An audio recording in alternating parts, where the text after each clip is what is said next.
Hi hello friends, ಹೇಗಿದ್ದೀರಾ? Super ಆಗಿದ್ದೀರಾ ತಾನೇ? ನಾವು ಸೂಪರ್ ಆಗಿದ್ದೀವಿ ಫ್ರೆಂಡ್ಸ್.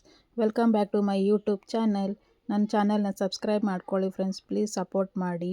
ನಾನು ಇವತ್ತು ಕರ್ಬೂಜ ಹಣ್ಣಿನಿಂದ ಐಸ್ ಕ್ರೀಮ್ ಮಾಡ್ತಾ ಇದ್ದೀನಿ ಫ್ರೆಂಡ್ಸ್. ಇದನ್ನು ಮಕ್ಕಳಿಗೆ ಆರಾಮಾಗಿ ಕೊಡ್ಬೋದು, ಯಾಕಂದರೆ ಇದರಲ್ಲಿ ಯಾವುದೇ ಪ್ರಿಸರ್ವೇಟಿವ್ಸ್ ಇರಲ್ಲ. ತುಂಬ ಹೆಲ್ತಿ ಕೂಡ. ಇದು ಹೇಗೆ ಮಾಡೋದಂತ ನೋಡೋಣ ಬನ್ನಿ ಫ್ರೆಂಡ್ಸ್. ಇದಕ್ಕೆ ಬೇಕಾಗಿರೋ ಇಂಗ್ರೀಡಿಯೆಂಟ್ಸ್ಗಳು: ಬಾದಾಮಿ, ಕಸ್ಟರ್ಡ್ ಪೌಡರ್, ಸಕ್ಕರೆ, ಕರ್ಬೂಜ ಹಣ್ಣು ಮತ್ತು ಹಾಲು.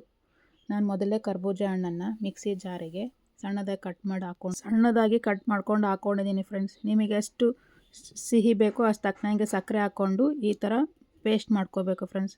ಆಮೇಲೆ ಗ್ಯಾಸ್ ಆನ್ ಮಾಡಿ ಗ್ಯಾಸ್ ಮೇಲೆ ಹಾಲಿನ ಪಾತ್ರೆ ಇಟ್ಟು ಹಾಲು ಬಿಸಿಯಾಗಿ ಬಿಡಬೇಕು. ಅಷ್ಟರೊಳಗೆ ಕಸ್ಟರ್ಡ್ ಪೌಡ್ರಿಗೆ ಸ್ವಲ್ಪ ನೀರು ಹಾಕ್ಕೊಂಡು ಈ ಥರ ಗಂಟಿಲ್ದಂಗೆ ಕಲಿಸ್ಕೋಬೇಕು. ನೋಡಿ ಫ್ರೆಂಡ್ಸ್, ಈಗ ಹಾಲು ಬಿಸಿಯಾಗಿದ್ದ ಹಾಲಿಗೆ ಈ ಕಸ್ಟರ್ಡ್ ಮಿಶ್ರಣ ಹಾಕಿ ಚೆನ್ನಾಗಿ ಕೈ ಆಡಿಸ್ತಾನೇ ಇರಬೇಕು, ಇಲ್ಲಾಂದರೆ ಅದು ತಳ ಹತ್ತೋ ಚಾನ್ಸ್ ಇರುತ್ತೆ ಫ್ರೆಂಡ್ಸ್. ಈಗ ನೋಡಿ ಎಷ್ಟು ಚೆನ್ನಾಗಿ ತಿಕ್ಕಾಗಿ ಬಂದಿದೆ. ಈ ತಿಕ್ಕಾಗಿ ಬಂದಮೇಲೆ ಗ್ಯಾಸ್ ಸ್ಟವ್ನ ಬಂದ್ ಮಾಡಿ ಅದು ಫುಲ್ ತಣ್ಣಗಾಗೋದಕ್ಕೆ ಬಿಡಬೇಕು. ತಣ್ಣಗಾದಮೇಲೆ ಇದಕ್ಕೆ ಕರ್ಬೂಜ ಹಣ್ಣಿನ ಜ್ಯೂಸು ಮತ್ತು ಬಾದಾಮಿ ಚೂರು ಸೇರಿಸ್ಬೇಕು. ಸಾರಿ ಫ್ರೆಂಡ್ಸ್, ಇಲ್ಲೊಂದು ಕ್ಲಿಪ್ ಮಿಸ್ ಆಗಿದೆ. ನನ್ನ ಹತ್ರ ಈ ಥರ ಐಸ್ ಕ್ರೀಮ್ ಮೋಲ್ಡ್ ಇದೆ.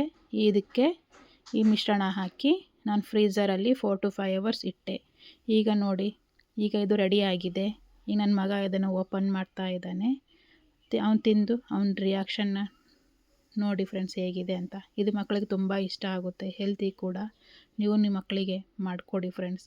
ಅವ್ನು ತಿಂದು ಅಮ್ಮ ಸೂಪರ್ ಆಗಿದೆ ಅಂತ ಹೇಳ್ತಾ ಇದ್ದಾನೆ ಫ್ರೆಂಡ್ಸ್. Thank you.